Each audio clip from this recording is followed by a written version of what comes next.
Hey everyone, it's Shelly from Shelly Creates It. I'm a crafty creator and a passionate teacher, always up for a new challenge. Today I'm making a simple Texas hat and a custom monogram beanie. Let's get creative together. Don't forget to subscribe and hit that notification bell to join me on this 25-day creative adventure.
One thing I'm including in this year's Vlogmas is a gratitude section, and today I am sharing my gratitude in finishing my Christmas book.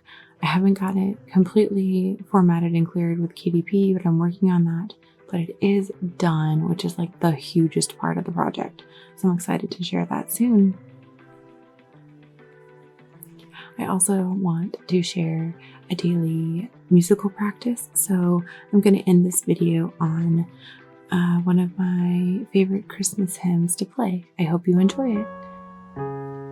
Check back again tomorrow for another crafty Vlogmas video.